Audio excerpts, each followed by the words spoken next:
అందరికీ నమస్కారం. ఈరోజు కథ మనసిచ్చి చూడు పార్ట్ 9 రాసిన వారు అంకిత మోహన్ గారు. ఇక స్టోరీలోకి వెళ్తే మధు కాల్ లిఫ్ట్ చేసి హలో అంది. హలో మధు, నేను సమీరా. చెప్పు సమీరా, ఎలా ఉన్నావు? ఈ టైంలో ఫోన్? మాట్లాడాలి అనిపించింది మధు, అందుకే చేశాను అంది. సరే సమీరా, నీ హెల్త్ ఎలా ఉంది? బాగుంది మధు, నన్ను క్షమించు అంది. హే పర్లేదు, లైట్ తీసుకో సమీరా. లేదు మధు, నేను చాలా తప్పుగా అనుకున్నాను, చాలా అవమానించాను. నిజం తెలిసిన తర్వాత నా మీద నాకే అసహ్యం వేసింది, చాలా బాధపడ్డాను. అయ్యో సమీరా, ఎందుకు బాధపడడం చెప్పు? తలరాత ఎలా ఉంటే అలా జరుగుతుంది. ఇందులో ఎవరు తప్పు లేదు. నువ్వేం బాధపడకు సమీరా. నీ ఆరోగ్యం ఎలా ఉంది మధు? నువ్వు ఇండియాకి వచ్చేయి అంది. ఏమో చూద్దాం సమీరా, వీలు ఉంటే తప్పకుండా చూస్తాను రావడానికి. నేను ఈరోజు కళ్యాణ్తో మాట్లాడాను మధు అంది సమీరా. ఇంకా ఏం మాట్లాడాలి? ఏం లాభం ఉంది సమీరా? ఆయన టాపిక్ ఏం నా దగ్గర ఎత్తకు, ఇంకా నాకు అసలు ఓపిక లేదు భరించడానికి అంది. సరే మధు, ఇంకా ఆయన ఏం చేస్తున్నారు అంది. ఒక్క నిమిషం సమీరా, బావకి ఫోన్ ఇస్తాను అంది. సరే మధు. వేరే రూమ్లో నిద్రపోతున్న గౌతమ్ దగ్గరకు వచ్చి ఫోన్ ఇచ్చింది. సమీరా లైన్లో ఉంది అని. హా సమీరా, చెప్పు, ఎలా ఉన్నావు? అమ్మా నాన్న ఎలా ఉన్నారు అన్నాడు. అందరూ బాగున్నారండి, ఇప్పుడే నిద్ర లేచాను అంది. ఇంకేంటి విషయాలు? ఆరోగ్యం అంతా ఓకే కదా అన్నాడు. అంతా ఓకే, కానీ మీరు ఇండియాకి వచ్చేటప్పుడు తప్పకుండా మధుని కూడా తీసుకొని రండి, తను ఒంటరిగా అక్కడ వద్దు అంది. హా సమీరా, అదే చూస్తున్నాను, అత్తయ్యకు ఇంకా ఈ విషయం చెప్పలేదు అన్నాడు. ఏదో ఒకటి నచ్చ చెప్పి తీసుకొని రండి అంది. సరే సమీరా, జాగ్రత్త, ఇక్కడ చాలా కూల్గా ఉంది, నిద్ర వస్తుంది. సరే, గుడ్ నైట్, లవ్ యూ అండి. Love you Sameera. Gautam phone పెట్టేశాక మధు స్క్రీన్ మీద కళ్యాణ్ ఫోటో వాల్పేపర్గా ఉంది. అంటే మధు మనసులో ఇంకా కళ్యాణ్ ఉన్నాడు. సో ఎలాగైనా ఆ ఇద్దరిని కలపాలి అనుకున్నాడు. మధుకి ఫోన్ ఇచ్చేసి తన గదిలోకి వచ్చి పడుకున్నాడు. సమీరా బాగా గుర్తు వస్తుంది తనకి. మధు జీవితాన్ని నిలబెట్టాలి, అత్తయ్యకు విషయం నెమ్మదిగా చెప్పాలి అని ఎన్నో ఆలోచనలు. ఎప్పటికో కానీ నిద్ర పట్టలేదు. ఇక్కడ మధు కూడా కళ్యాణ్ని తలుచుకొని చాలా బాధపడుతుంది. ఒక నెలలో ఎంత ప్రేమ చూపించావు కళ్యాణ్, దగ్గరగా ఉండాల్సిన టైంలో దూరంగా ఉంటున్నావు. మా బావ బంగారం కళ్యాణ్, అందుకే నా జీవితం కోసం ఇంత దూరం వచ్చాడు. ఒక్కసారి నిన్ను చూడాలి అనిపిస్తుంది కళ్యాణ్. నీ కాల్ లిఫ్ట్ చేసేంత ధైర్యం నాకు లేదు. కళ్యాణ్ ఫోటో చూస్తూ ఏడుస్తూ అలాగే నిద్రపోయింది. మధు నిద్రపోయాక తన ఫోన్ తీసుకున్నారు మమత. ఎవరు ఈ అబ్బాయి? ఇక్కడికి వచ్చే ముందు రోజు ఇంట్లో చూశాను. మధుకి ఎలా పరిచయం? వాల్పేపర్గా ఎందుకు పెట్టుకుంది? తనలో కూడా ఈ మధ్య చాలా మార్పు వస్తుంది. విషయం ఏదో ఉంది. తప్పకుండా గౌతమ్కి విషయం తెలిసి ఉంటుంది అనుకొని వెంటనే గౌతమ్ని నిద్రలేపటానికి వెళ్ళింది. గౌతమ్ నిద్రలే, నిన్ను ఒకటి అడగాలి అంది. ఏంటత్తయ్య, మార్నింగ్ మాట్లాడదాము అన్నాడు. కాదు, నువ్వు ముందు లేరా అంది. సరే చెప్పత్తా, ఏంటి అన్నాడు. ఇక్కడ కాదు, బయటకు రా, బాల్కనీలోకి అని తీసుకొని వెళ్ళింది. సూటిగా ఫోటో చూపించి ఎవరి ఈ అబ్బాయి? మధుకి ఈ అబ్బాయికి ఏంటి సంబంధం అంది. దెబ్బకి నిద్రమబ్బు వదిలింది గౌతమ్కి. అత్త, విషయం నీకు అప్పుడే చెప్పాలనుకున్నాను, కానీ నువ్వు బాధపడతావు అని మధు చెప్పొద్దు అంది. ఏమైంది చెప్పురా? నా బిడ్డ ఎప్పుడూ ఇంత డల్గా చూడలేదు. వచ్చినప్పటి నుంచి తనలో సంతోషం లేదు. ఏదో కోల్పోయిన బాధ బాగా కనిపిస్తుంది అంది. గౌతమ్ జరిగింది అంతా చెప్పాడు. అంతే, ఒక్కసారిగా ఆమె ఏడుస్తూ కింద కూర్చుంది. అత్తయ్య, మీరు ఇలా మాట్లాడతారు అనే తను చెప్పొద్దు అంది. మీకు తెలిసింది అని తెలిస్తే తను చాలా బాధపడుతుంది అత్తయ్య, మీరు లేవండి పైకి అన్నాడు. నా బిడ్డకు ఇంత కష్టం వస్తుంది అని అస్సలు అనుకోలేదు గౌతమ్. మనకు ఒక్క మాట కూడా చెప్పకుండా ఎంత నరకం అనుభవించిందో తలుచుకుంటేనే గుండె పగిలిపోతుందిరా.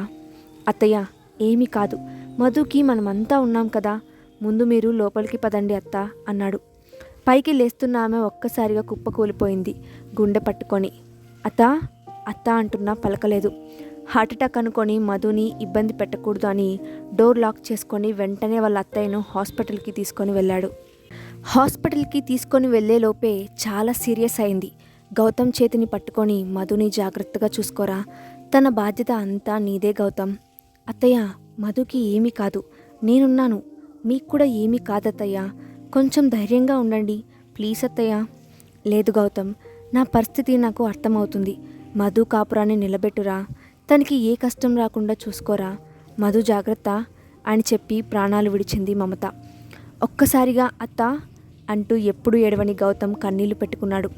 ఇప్పుడు ఈ విషయం మధుకి ఎలా చెప్పాలి? తను అసలు తట్టుకోగలదా?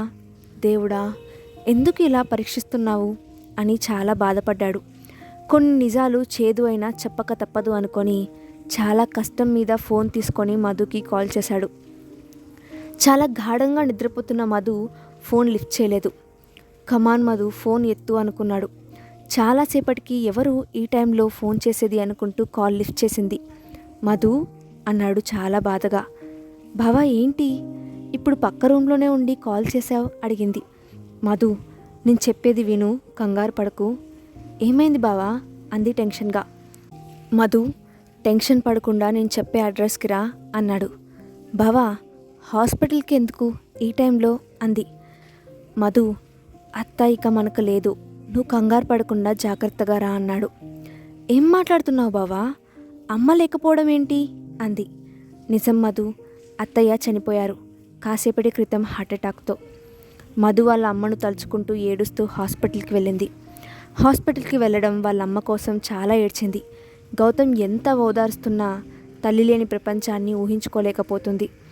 ఈ టైంలో సంతోషంగా తన బిడ్డతో అనుభూతులు పంచుకోవాల్సిన మధు ఇలా బాధపడడం అస్సలు తట్టుకోలేకపోతున్నాడు గౌతమ్. ఇంకా ఇంట్లో వాళ్ళకి కాల్ చేసి చెప్పాలి అని ఫోన్ తీసుకున్నాడు. వాళ్ళ నాన్నగారికి కాల్ చేసి, నానా, నేను చెప్పే విషయం నిదానంగా వినండి, కంగారు పడకండి అన్నాడు. చెప్పు గౌతమ్, ఏంటి విషయం అన్నాడు ఆయన. నాన్న, అత్తయ్య ఇంక లేరు మనకు అన్నాడు. ఇంకా లేరు అంటే ఏంటిరా, ఎక్కడికి వెళ్ళింది నా చెల్లి అన్నారు ప్రతాప్. నాన్న, అత్తయ్య చనిపోయారు హార్ట్అటాక్తో అన్నాడు గౌతమ్. నో, నేను నమ్మను, నువ్వు అబద్ధం చెప్తున్నావు. నాన్న, నేనెందుకు అబద్ధం చెప్తాను చెప్పండి. నిజం నాన్న, అత్తయ్య మనకి ఇంకా లేదు. అన్ని ఫార్మాలిటీస్ చూసుకొని మరో 3 రోజుల్లో అక్కడికి వస్తాము నాన్న, అత్తయ్యను తీసుకొని. మీరు అందరికీ చెప్పండి, మన బంధువులకు అన్నాడు. ప్రతాప్ వర్మ గారు అలాగే ఏడుస్తూ గట్టిగా మమత అంటున్నాడు. ఉమా కిచెన్లో నుండి సమీర తన గదిలో నుంచి వచ్చి, ఏమైందండి, ఏమైంది మావయ్య అన్నగారు అన్నారు ఇద్దరు. ప్రతాప్ గారు మమత ఫోటోని తీసుకొని ముద్దు పెట్టుకుంటూ ఏడుస్తున్నారు. వీళ్ళకి ఏమీ అర్థం కాలేదు. ఏమైందండి అని గట్టిగా అరిచింది ఉమాగారు. నా చెల్లి, నా బంగారు చెల్లి మమత ఇక మనకు లేదు ఉమా, మనల్ని విడిచి వెళ్ళిపోయిందని కన్నీరు పెట్టుకున్నాడు. ఏంటండి మీరు చెప్పేది అంది. నిజముమా అని తల కొట్టుకున్నాడు. అయ్యో అని ఉమా కూడా ఏడవడం మొదలుపెట్టింది.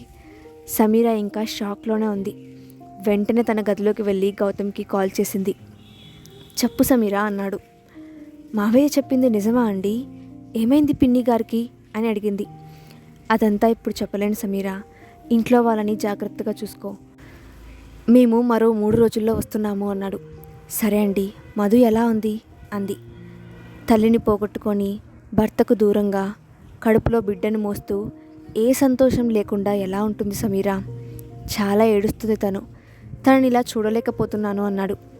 ఇది అంతా మా బావ వల్లే కదా అండి, తనని జాగ్రత్తగా చూసుకోండి అంది. సరే సమీర, జాగ్రత్త, ఉంటాను, బాయ్. పాపం మధు చాలా దీనంగా ఏడుస్తూ పచ్చి మంచినీళ్ళు కూడా ముట్టుకోకుండా కూర్చొని ఉంది. వాళ్ళ అమ్మతో ఉన్న ప్రతి జ్ఞాపకం తన కళ్ళ ముందు మెదలాడుతూ ఉంది. నాన్న లేకపోయినా తల్లి ఏ లోటు లేకుండా చూసుకోవడం, తన కోసం ప్రతి క్షణం ఆలోచించడం, ప్రతి ఒక్కటి మధు కళ్ళ ముందర మెదులుతుంది. వాళ్ళ అమ్మ దగ్గరకు వెళ్ళి అమ్మా లే అని ఏడుస్తూ ఉంటే గౌతమ్ మనసు ముక్కలైపోయింది. బాగా ఏడ్చి అలసిపోయిన మధు అలాగే కళ్ళు తిరిగి పడిపోయింది. మధు అంటూ వెళ్ళి గౌతమ్ పట్టుకున్నాడు. ఏర్పాట్లు చేస్తున్నాడు గౌతమ్ ఇండియాకి తీసుకొని రావడానికి. ఇక్కడ ఇంట్లో ప్రతాప్ వర్మ వాళ్ళ బంధువులందరికీ కాల్ చేసి చెప్తున్నాడు. ఉమాగారు అయితే ఒక బిడ్డలాగా చూసుకుంది మమతాని. సమీరాకి మధుని తలుచుకొని దుఃఖం పొంగుకొని వస్తుంది. ఇలాంటి పరిస్థితి ఏ ఆడబిడ్డకు ఇవ్వకు స్వామి అని కుమిలిపోతుంది. దీని అంతటికీ కారణం కళ్యాణ్. ఈరోజు నీ వల్ల ఒక ఆడబిడ్డ జీవితం నాశనం అయిపోయింది. జీవితంలో సరిదిద్దుకోవాలని తప్పు చేశావు బావా. ఫోన్ తీసుకొని కళ్యాణ్కి డయల్ చేయబోతూ ఒక్క నిమిషం ఆగింది. ఇంకా ఉంది. ఆ ఒక్క నిమిషం ఎందుకు ఆగింది? ఒకవేళ కాల్ చేసింటే ఏం మాట్లాడిందో నెక్స్ట్ పార్ట్లో చూద్దాం. స్టోరీ నచ్చితే తప్పకుండా లైక్ చేయండి. అలాగే మీ ఒపీనియన్ని కామెంట్ బాక్స్లో షేర్ చేయండి. ఇలాంటి మరిన్ని వీడియోస్ కోసం మా ఛానల్ని సబ్స్క్రైబ్ చేసుకోండి. Thanks for watching.